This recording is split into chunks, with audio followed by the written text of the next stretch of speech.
There we go. I think we're good. Okay. So today I'm going to read scary stories while I do my makeup. So I just searched up scary stories. I found some. And these are Chinese scary stories. So I think these ones should be good. This first one, I gotta open my makeup. Wait a minute. Is called The Eerie Case of Hong Kong's Hello Kitty Murders. These are just stories. They're nothing to really be afraid of. But I should warn you, they might get scary. So, in May 1999, a girl in Hong Kong went to the police complaining that a woman her boyfriend helped murder was haunting her, and she described her to the police. A 23-year-old woman who had been tortured and was killed mercilessly.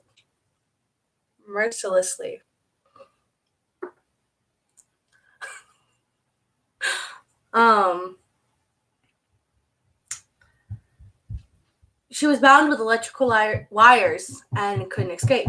After some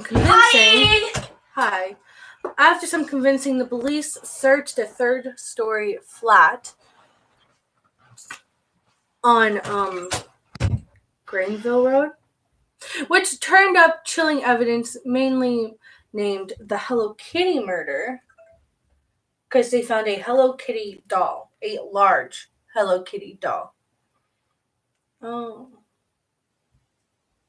Why won't you charge? I don't know where the other charger went. It's working now, so it doesn't matter.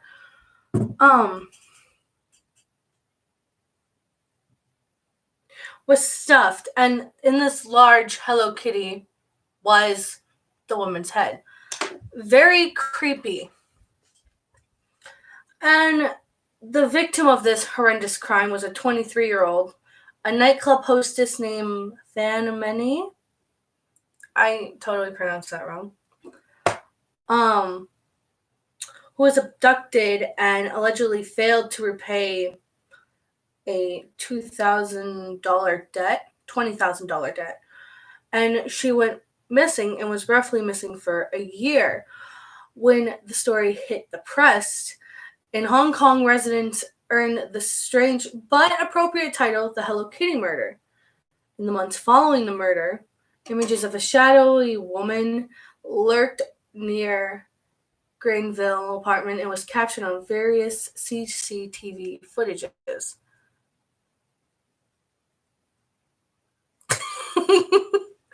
Oh, okay. The next story is called The Haunted Office Building in the Heart of Shenzhen. I don't know if that's how you pronounce it. It's probably not, but that's how I'm going to say it. So, vengeful, decades-old ghosts roam the halls of, oh my word, there's so many more, Xinghongyang building, located near the heart of Shenzhen, or rumored to be so.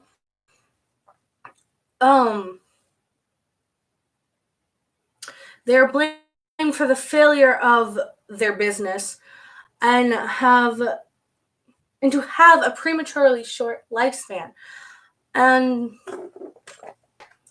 at least online, the otherworldly influence is cited, I keep losing my space, as cause for the complex rock bottom rent.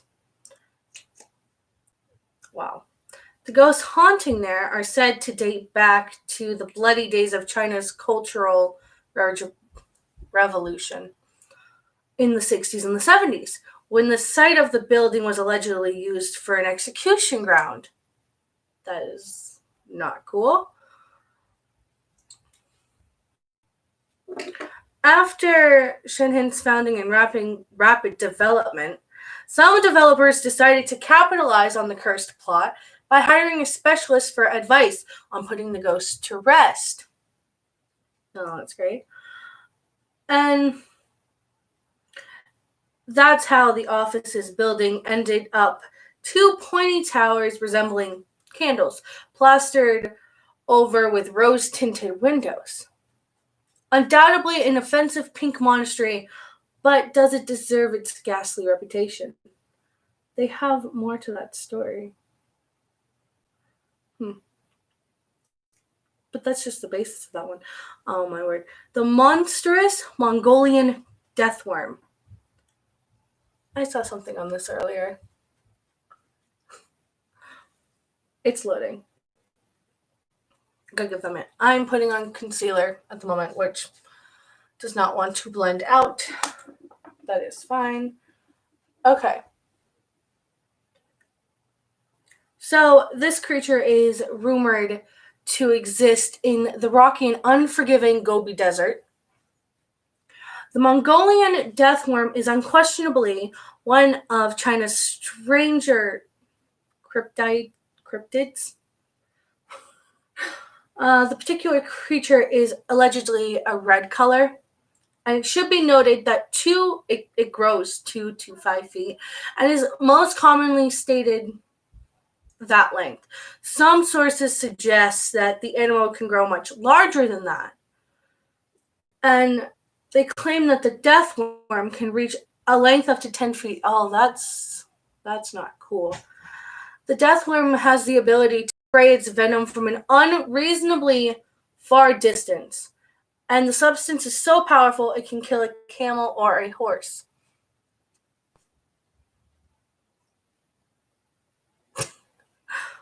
I was reading the comments. Sorry. Some of the tales say that the worm uses electricity on passers-by. Is it venom or electricity, guys? There have been numerous expeditions mounted to find this worm, including several that were filmed on television. They say that it includes the most popular show, Destination Truth, in 2006 and 2007.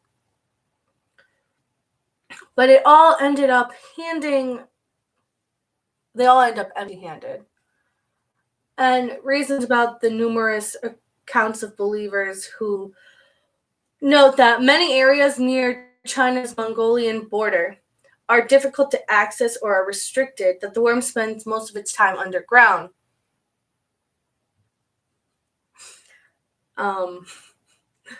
Only surfacing when it rains, which is 2 months a year.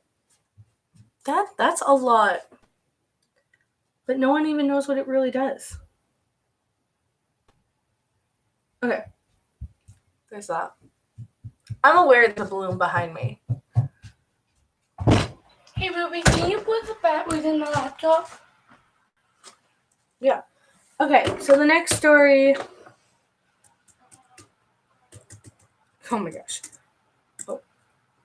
Let's put space in it. There's no space in your password. Is the legend behind Shanghai's dragon pillar on Yanyan Gizhou? Okay, Rochelle. Well, here's another story. Okay.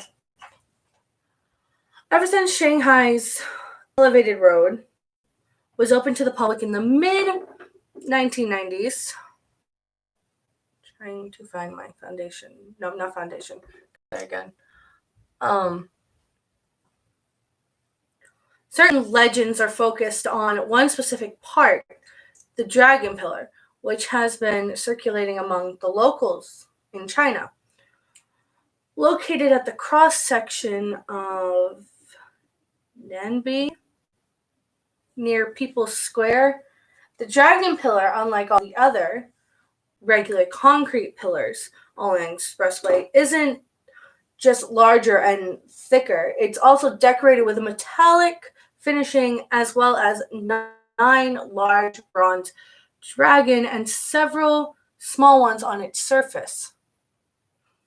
Okay. The most widely known version of the story behind the Dragon Pillar states that back when construction workers were building the section of the expressway in 95, and had to install a pillar needed for the foundation.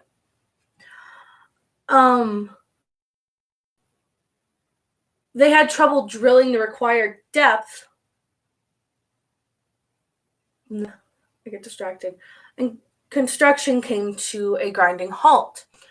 As the story goes, to avoid further delays, the government officials and the construction companies invited several Feng Shui masters to take a look at the site, but they all refused to prescribe a solution. In the end, a monk from Jade Buddha Temple agreed to perform the religious ceremony. Before he left, the monk who asked the pillar to be covered with 9 dragons became this spot and happened to be the resting place of the city's guardian dragon. So that one's interesting. Let's skip over that story. Okay, the unexplained disappearance of 3,000 Chinese troops in Nanjing. Are these real stories, or are they all fake? Yeah, they're all urban legends. Okay. In 1939, during the horrors of Japan's aggression against the Republic of China, in the Second Sino-Japanese War, which was from 1937 to 45, almost 3,000 soldiers stationed in the rolling hills around Nanjing are said to have disappeared without leaving a single clue about their fate. The incident, according to the folklores, in December of 39 or 37, depending on who you talk to, when Colonel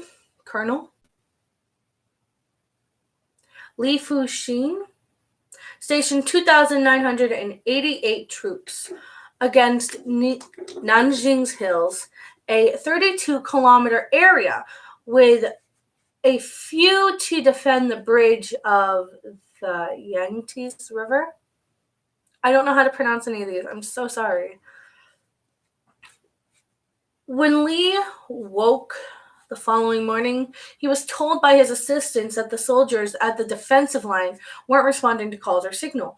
An investigation team was formed, but the site was completely abandoned upon arrival.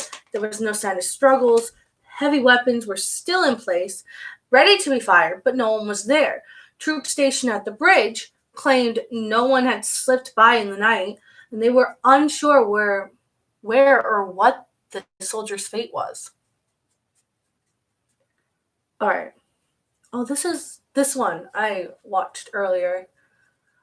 The last bus to Beijing's Fragrant Hill. This one's an interesting story. On November 14th, 1995, a dark and possibly stormy night, a young man boarded the last bus heading to Beijing, located in the Haidian district.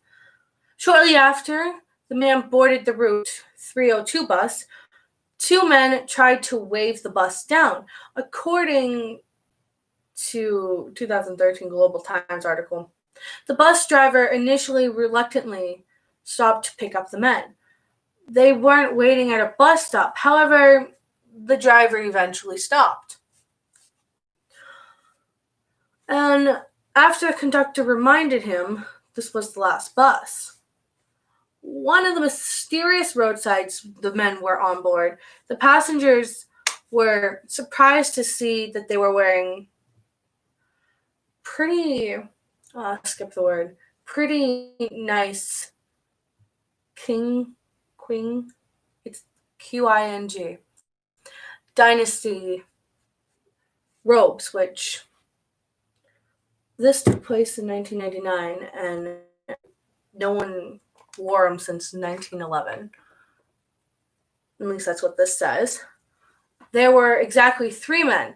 The 3 men sported long, messy hair, supported by 2 roadside creepers. Okay. As the story goes on, the men's faces were white as snow, and they didn't interact with any of the other passengers. That's not totally weird. Gradually, the bus began to empty, and according to the tale, only an old lady and a young man remained inside on with this mysterious trio. The story I heard earlier said it was an older man and a young man. There's many different renditions to the story. And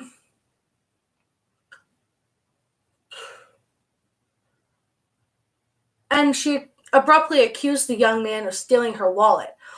And this resulted into an intense argument, causing them to get kicked off the bus at the nearest police station. So once off the bus, the young man grew enraged at the old woman, realizing he just extended the last bus and there were no police stations in sight. Fortunately for the young man, the elderly woman picked up on something he had missed. She said the man in the robes did not have legs, and by default must have been Ghost. That's actually quite interesting. I like that story. It's an interesting story. I should have 10. I'm going to find more stories. Here we go. These are more Chinese stories. If it loads. The Tale of the Painted Skin. Ooh, I think I watched a video for this one earlier. The Tale of the Painted Skin tells of a fox demon who wears the disguise of a lovely woman whose features looked like they must have been painted on. At the end of each day, in order to maintain her disguise, she must have a steady diet of human hearts, or livers according to some versions of the tale, which she obtains by luring unweary men by playing a damsel in distress. And the tale originated in Pao Songling's tales from, I can't pronounce that. It's Laozaha, something like that. It's Liaozhai, and was made into a TV series in 2011. This next story is called The Hanged Ghost. Okay, so ghosts are quite common in Chinese folklore, and one of the most being the hanged ghost. These are spirits who either got rid of themselves or were victims of execution, who are said to haunt the location in which they died. According to the legend, they appear as corpses with long red tongues that hang out of their mouth and try to convince passersby to join them on the other side. That's not creepy or anything. All right. And then there's this next one is the Chinese vampires and zombie. Vampire/zombie. I don't know which it is. Zhangxi, which I'm assuming that's how you pronounce it, is translated into stiff corpse. The only way these guys can move around is by hopping. Chinese folklore says that this monster is somewhat a mix between a Western idea of a zombie and a vampire. So, I lost my spot. Zhangxi are reanimated corpses that feed off of humans like Western vampires, draining their energy, but lacking the awareness of mental facilities the Western vampires have. They are often dressed in garbs of Qing dynasty officials. Qing? I don't know still. And according to the legend, can be stopped by placing a talisman warding off evil on their forehead. Or in another story I heard, sometimes it's mirrors because they don't like to look at themselves because they're scared of their own reflection. This one's called The Hungry Ghost. I've never heard this one before. Okay, in Buddhist tradition, hungry ghosts are born from restless spirits of those who were greedy and unsatisfied in life or died a violent death. Unlike regular ghosts who eventually fade away, hungry ghosts are usually hideous beings with bulging stomachs, ugh, greenish skin, and fiery breath. I can't pronounce that. Yolpen? Yolpen? Yulanpen? It's Yulanpen. The festival, as it's known in Daoist tradition, is a day dedicated to these hungry spirits. It falls on the 15th day of the 7th lunar month, which is said to be the month when the gates of hell open and spirits roam the earth. During this month, many families burn hell money provided by offering food and drinks to prevent the roaming spirits from bringing trouble to their households. I don't believe that one, not for a minute. Okay. Those aren't very long. So, well, I try to find one. I am gonna do this. Look, let's just do it. Where did it go? I dropped it. Oh, well. Fine. I don't care. Use my finger. It's not the end of the world. It's fine. We're good. Oh, these ones are called 10 ghost stories that will haunt you for life. I would like to see that. These aren't scary to me. They're just weird. I'm not quite sure why, but they're weird.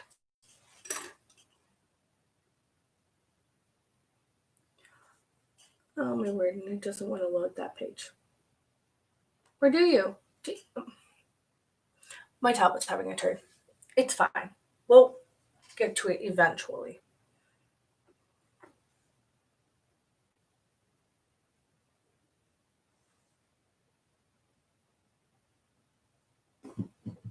Okay. These should be good stories. Okay, this one's called the 1200 BC ghost story from Egypt. Okay. I got it all the way up there.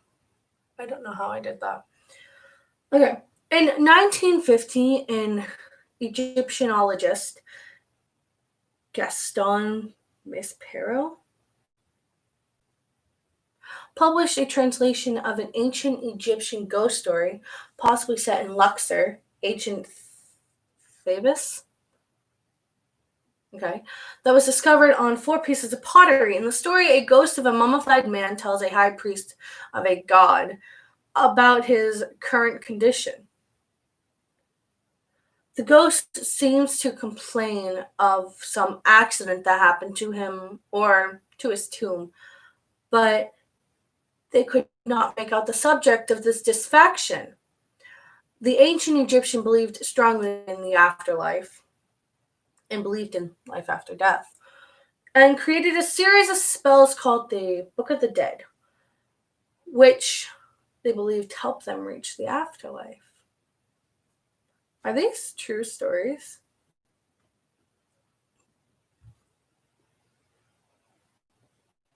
They say ghost stories. They're very detailed, though. Okay, this one is called The Ghost of Tupal. Tupal? T-U-P-L? I have no idea. So this was an ancient Chinese ghost with revenge on his mind at all times. Before he died, he served as a minister to Chinese Emperor Haishun. The two had a disagreement, and Haishun killed Pao. And in about 786 BC, despite warnings that Tapu would come back and haunt him, Tapu did a lot more than haunt the emperor. 3 years later, in 783 BC, Haishun was killed by an arrow fired by an apparition resembling Tao Pao in front of an assembly of feudal lords. Wow. Karma was not nice. Okay, so this story is called Chain Man in Ancient Athens. Okay. I keep getting distracted. I'm never going to finish this look if I keep getting distracted. Okay. So, no, stop that. A Roman senator, Philin the Younger, who died in AD 113, told the ghost story so haunting that it survives to this day. There was at Athens a large and roomy house, which had a bad name, so that no one could live there. In the dead of night, a noise resembling clashing of iron was frequently heard, which, if you listen to more attentively, sounding like rattling chains. Disturbances that lead to the appearance of the specter, form an old man of extremely emaciated and squalid appearance, with a long beard and is disheveled. I have no idea what that word means. Give me a minute, I gotta look that up.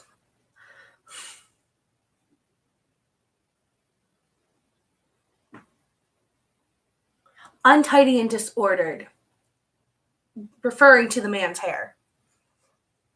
Okay.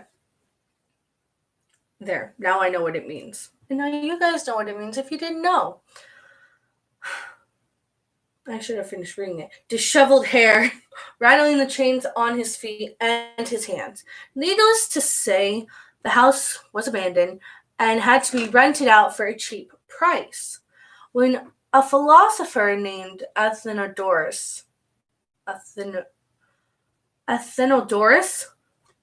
think that's how you pronounce it, told the story, he reportedly rented the house and confronted the ghost.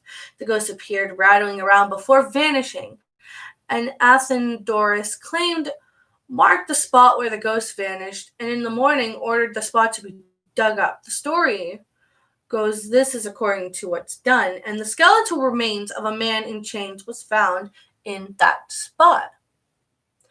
I am reading the story of a chained man in ancient Athens and poorly pronouncing everything. So they found a body in the spot where the ghost was. They don't tell you the exact spot. I think it's in the corner of the room, he said. Yeah, he just marked the spot and they dug it up in the morning. And apparently after they dug him up, the house was not haunted anymore. That seems reasonable. I mean, I would haunt somewhere if I was chained up and buried underground. They think he was probably murdered, but, you know. This next story is called The Boarded Up Bathhouse. Okay. I can't read the writer's name. I have no idea. But I can tell you how it's spelled. It's Plutar.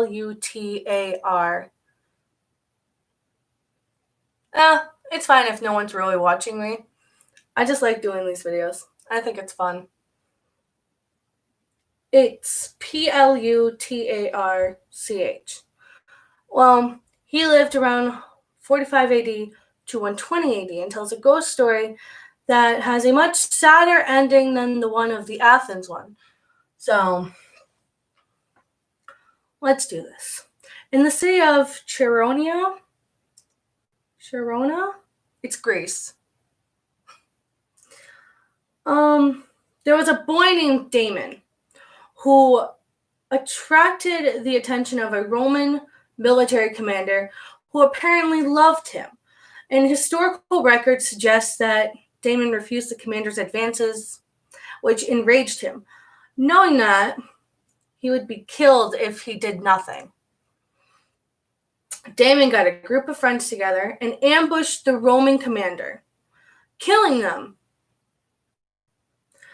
The city council condemned Damon and his friends to death, and after the proclamation, Damon, who had not been killed, had the council members killed. Damon and his friends took to the countryside, plundering them, and eventually the townspeople allowed Damon to return, but he was killed shortly after in a local bathhouse. Oh, that's why. That's why it's called the boarded up bathhouse. Okay. This next story is called the Tower of London. Out of Britain's numerous castles are hotspots for ghost stories. The 900-year-old Tower of London is said to contain numerous ghosts, and the Queen's House is considered by Tower officials to be one of the most haunted. Among the ghosts in the Queen's House is that of Arabella Stuart, cousin of King James I. Arabella made the mistake of marrying against the king's wishes and was sent to the Tower as a punishment. According to the ghost story, she is still serving her time. So she dies in the Tower, and they still assume she's locked in there. In another spooky tale, a phantom bear is said to haunt one section of the Tower of London, called the Martin Tower. A guard who saw the phantom bear is said to have dropped dead from shock. So he died of fear. The Tower of London served as a mongery. A part of its history had a small variety of animals, including bears. That is a short story. Okay, this one's called the Aokara. What? It's AOKIGHGAHARA. And it's the woods. So these woods are located at the foot of Mount Fuji. In Japan. There are corpses of dozens of people who did away with themselves. Interesting. And have been found over the past 2 decades. The forest becomes a popular place for troubled Japanese citizens to end everything. That's never should be an option. Today, there are signs in the forest urging people not to end everything there and seek help. Given the numbers that have occurred in the forest, ghost stories are bound in several alleged encounters with people who have died there, and a bunch of people make YouTube videos about it. That's sad. That's just sad. Okay, this one's called The Exorcist of Ronald Doe. Okay. So in 1949, a boy from Cottage City, Maryland, who was referred to as Ronald Doe, not his real name, underwent an exorcism performed by a group of Roman Catholic priests. Accounts suggest they were conflicting reports as to Roland's alleged powers. Some stories claim that Roland,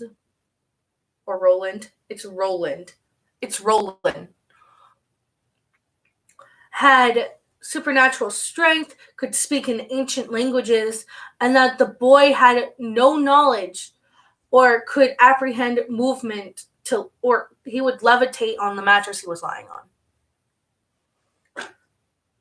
Since 1949, investigators have called to question many of these claims, proceeding evidence to suggest that Roland was in need of psychological help. A boy who hated to attend school, had his abilities were far from supernatural in any sort of way. The exorcism took place, and the events inspired the 1971 novel called The Exorcist by William Peter, which in return inspired the famous 1973 movie, The Exorcist. And now we have the story of the Brown Lady of Raynham Hall. Renningham? Okay. In 1936, a photographer took a picture of a 300-year-old hall in Norfolk, UK, and captured the image of an apparition floating down the stairs. It is one of the most famous ghost pictures ever taken.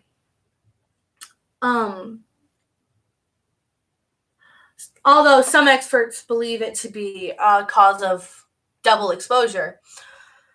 But the manor covers an area of 7,000 acres and has a large history of being haunted. And on the BBC notes, the ghost lady may have been Lady Dorothy Townshend, the wife of the second Viscount of the estate.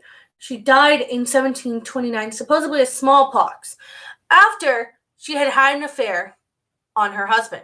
Her husband, Lord Townshend, had learned about this before her death, and she is said to wander the hall in her brown dress. So he locked her in those halls where they took the picture. I read this story. Me and Kansas saw this on Scary Pictures for Try Not to Get Scared, and we wanted to know the history behind it. So we looked it up. She has an affair on her husband. He gets mad, locks her in the halls, doesn't let her see her children, and then she dies of smallpox a few years later.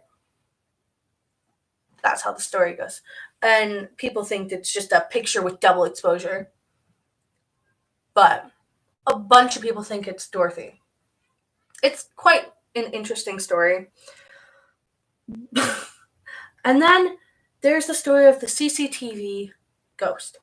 So Hampton Court Palace in Surrey, England, has a photogenic ghost of its own. In 2003, a CCTV camera caught an image of a skeletal figure clad in centuries-old clothes, closing a sturdy fire door that had been swung open. The ghost, nicknamed the Skeletor, attracted a great deal of media attention.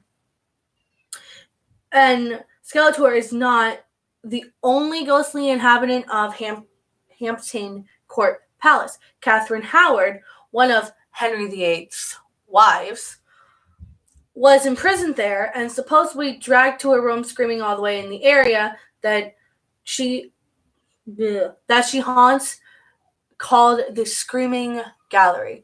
So you go into the gallery and it sounds like she's screaming all the way. That's interesting. Amityville. Oh, there's been so many movies based off the Amityville. Okay. I said that because I just saw that and it gives you a list of movies, which are Amityville. The Amityville haunting is perhaps one of the most famous ghost stories in America. Ronald DeFeo Jr. was convicted in 1974 for killing his mother, father, and the four of their children, in the house in Amityville, New York. Reports indicate that the gun Ronald used didn't have a silencer, and there was no sign of struggle in the house. In 1975, a new family, the Lutis, moved into the Amityville home, having brought its discounted price, so it was an on-sale house. They lived there for less than a month, and during that time, voices could be heard around the house. Their daughter developed an imaginary friend with a red-eyed pig named Jody. The house attracted swarms of flies. There was banging on the walls. The furniture was said to move on its own, and according to the reports of the family, investigators Ed and Lorraine Warren were called in to investigate. There are also reportedly encountered paranormal phenomenons where Ed Warren said he was pushed to the floor of the basement by an unknown force. The house still stands to the day, and although rent owners say it's not haunted, you got your puppies? Yeah. 1977's book, The Amityville Horror, And a bunch of films are based off this story. Is that all the stories you have on here? I've got to find more stories. Okay, so we're gonna try to do the rest of this while that decides it loads. So how are you, Sephi? Seppi. I know you're Sephi. I asked how you were. Yes, I am. No, how are you? Seppi. Not who are you. How are you?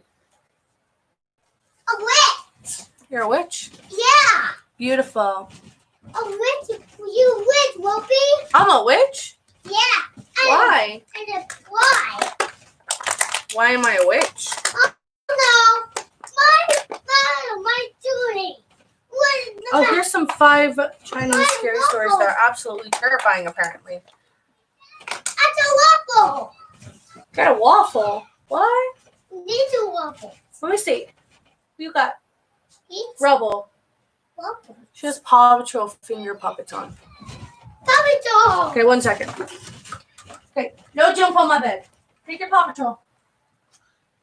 Oh, careful. Boop. I'll be right back, guys. I put my sponge in my mouth. That wasn't a good idea because the makeup tastes disgusting. So, terrifying stories. The Mogwai Flash monsters. Okay, in ancient stories,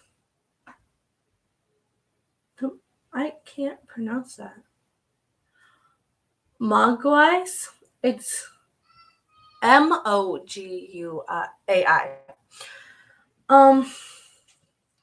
Their mating season is triggered by the rain. So as just like the film Gremlins say, don't let them get wet. That's weird. There are a lot of shape-shifting beasts in Chinese legend, and they are said to be demons that eat souls to gain immortality. The shapeshifters would take on different forms to trick their victims. A scary Chinese story tells of a man who brings a beautiful maiden home. However, one night he spies on her through the bedroom window, and instead of seeing a beautiful girl, she sees a demon painting features on the skin of a woman. It kind of sounds like it's a painted ghost story. Oh, I almost dropped it. I'm gonna skip over the hopping corpse one because I already read that. The fox demon. Oh, I read that one too. That's the one I read.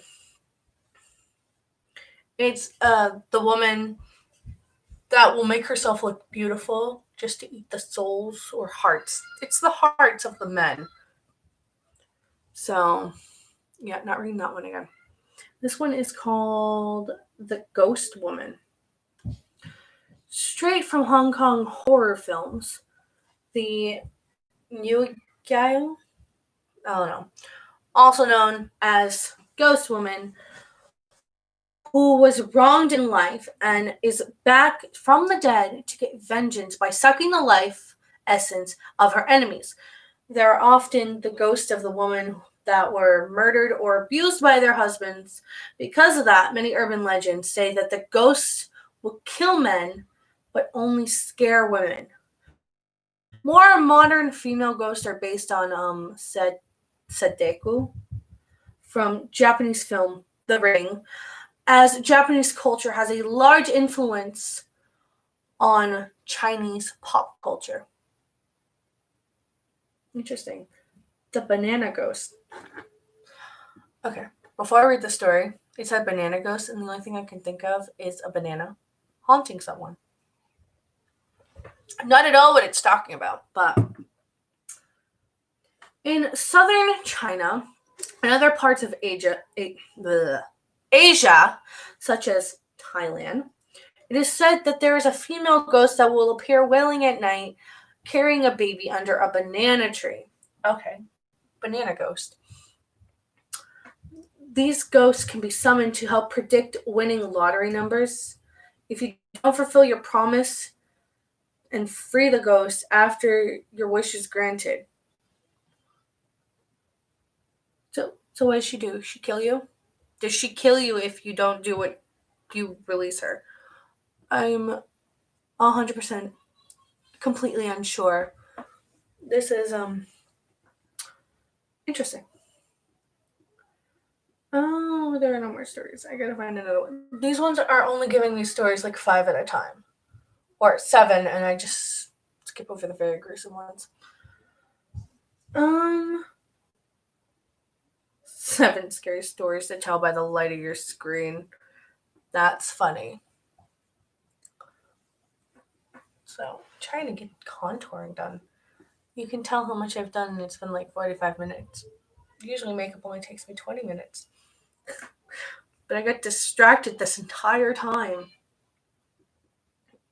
Okay, so people love these stories because you can scare people, especially on Halloween, but we're past Halloween. Okay. Are these all just all the story? Or okay.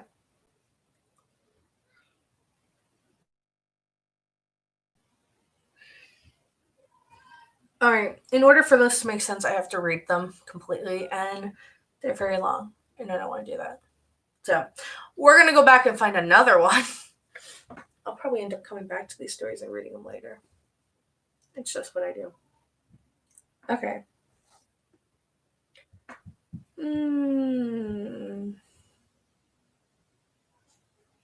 Okay, most of these are repeats, and I don't want to read the repeats.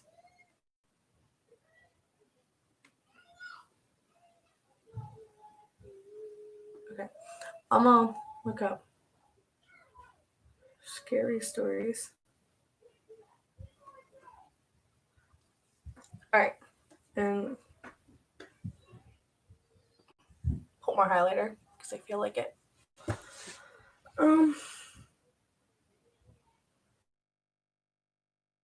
We'll read some ghost stories. Might as well fit with the theme. Got a bunch of ghost stories going on. Might as well read them. Let's read some more.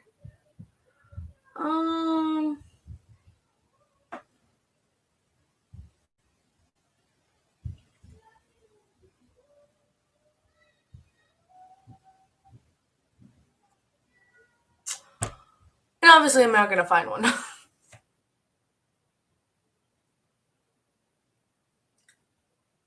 I'm just gonna go to Scary for Kids, which is where I read my scary stories. Because they're not supposed to be that scary for kids, but there are some stories on there that aren't really for kids, and they're quite creepy and deal with heavy subjects. Like some of the stories I read on Halloween, I felt a lot of those weren't really kid appropriate, but I read them with Elizabeth, and she was totally fine with it, so it was fine. Blush. I like doing blush. No, that's probably too much. Sorry. I will not read Bobby again. That's the first story it told me to read. I've read Bobby.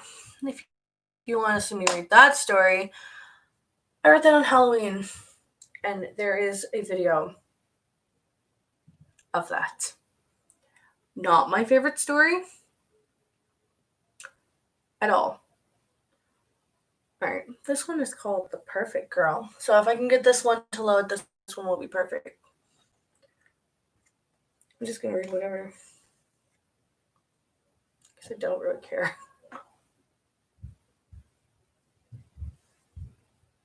Possibly. Way too much. Okay. I can fix this just a little bit. Okay. So, why? Stop. Move. My tablet's having a turd. Wait a minute. I gotta plug it in. There we go. It's plugged in now. Okay, The Perfect Girl is a creepy story about a boy who falls in love with the girl next door. falling in love with the girl next door. This is a theme that's been used so much in movies, in stories. I have heard a bunch of stories where a boy falls in love with the girl next door. But let's read this anyway. It's supposed to be scary. One summer, a girl moved into the house next door. She lived with her mother, and they were quite poor. Her father abandoned her many years before. She was new in town and found it hard to adjust, although they both came from different backgrounds. They were determined on being friends. Okay. And they were not very close, but they would often visit her house and they would talk.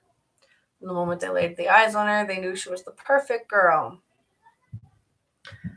Unfortunately, she didn't feel the same way. She was attracted to boys who were more handsome and confident, and it was clear that he wasn't her type, so he decided to wait. She didn't have any friends of her own to talk to, so she confided in him, mostly, and she would complain about her life, telling him how her mother was mean to her, and how the girls in her class were mean and excluded her from everything. And she told the boy about another guy she had a crush on. He was very popular with the girls in school, and as they talked about her problems, he just sat there and listened. One day, the girl stopped coming to school. As it turned out, it was because she was being bullied. She told him that one of the popular girls in school had found out she had a crush on the popular girl's boyfriend. And she even spread vile rumors about her to other classmates and were making her life a living nightmare. And he would keep quiet about it and just listen to her vent her problems. So her behavior began to change after entering junior high. She stayed out until all hours of the night, began to smoke and drink alcohol. Okay, so she stays up all hours of the night. That's weird. She fell in with the bad crowd and was even arrested by the police. Her home life grew even worse. She was more frequently fighting with her mother in the middle of the night, and all the girls at school hated her. And someone graffitied her house, calling her horrible names, saying disgusting things about her. Someone even killed the cat and put it in her letterbox. That's disgusting. That is, no, not cool. Eventually, the girl dropped out of high school because of all this, and she would lock herself in her bedroom. She stopped speaking to her mom and went for days without leaving her room. She rarely came out to eat. She looked pale, sickly, and painfully thin. Her mother took to leaving food outside the door.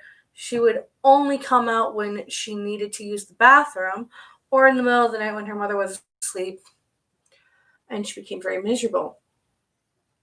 So he went to see her for the first time in a long time, and she refused to come out to see him. And even though they yelled through the keyhole to ask her to come out, she refused to answer. Her mother gave him a bowl of soup to take upstairs to her, and he caught a glimpse of her. And when she opened the door to take it, she was pale and very, very thin, and she looked like a wet rag that just been wrung out. That's sad. He went to visit her every day, and after a while, the girl stopped talking. So she started talking. She told him how she was constantly fighting with her mother, and all of her friends had forgotten about her. She told him about falling in with the bad crowd, went out at night stealing, doing not cool stuff, and she had a criminal record. And she told him how her mother tried to help at first, but when she wouldn't listen, her mother began to go into a rage, refused to help her anymore. And she began hurting herself to make herself feel better. And as time went on, the girl's mood gradually began to brighten up and decided to come out of her room. It seemed like things were getting better. She had a positive future. Her mother broke down into tears and seemed very happy. One day, the girl went up to the roof of the apartment building in the neighborhood. Oh my gosh, that's sad.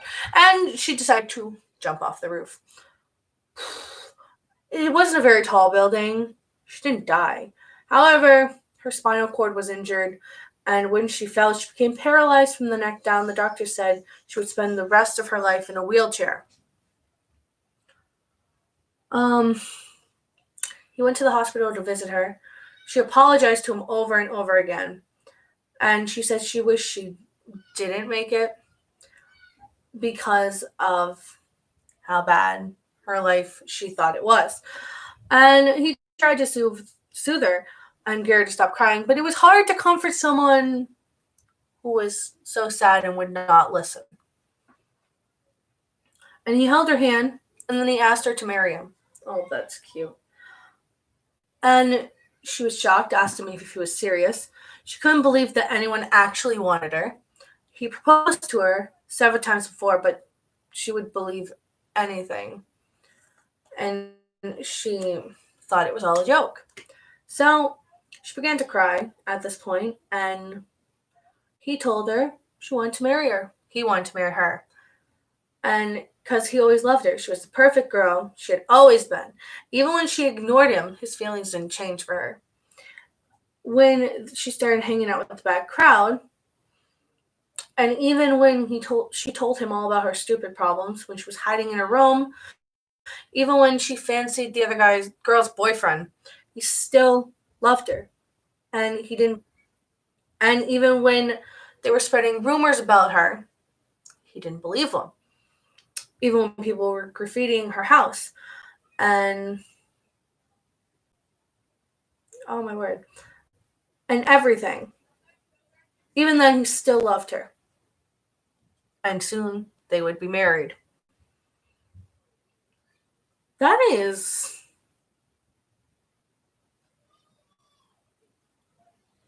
Oh my gosh. So, at the end of this, he admits to being the one that graffitied her house. He spread the bad rumors about her.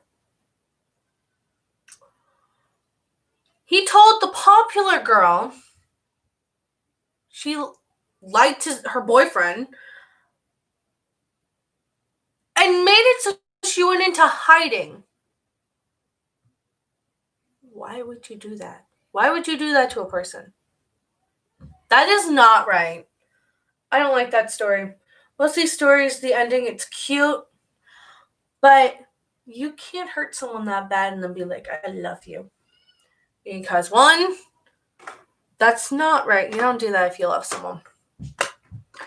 So, no. Let's read one more story because I feel like it. So, let's do this. Oh, I gotta line my lip first. So I at least get this part done. Lillian, I know you're watching me. I can hear it in the hallway.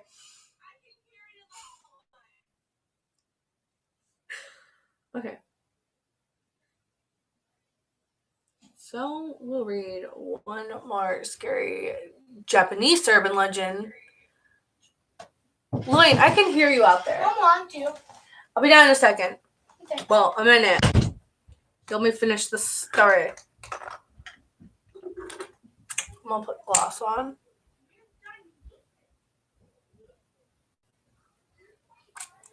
Okay. We're gonna add.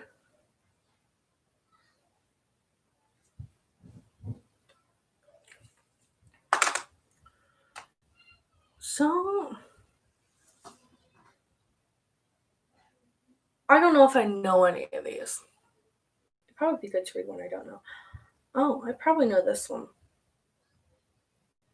Can't pronounce it, obviously, but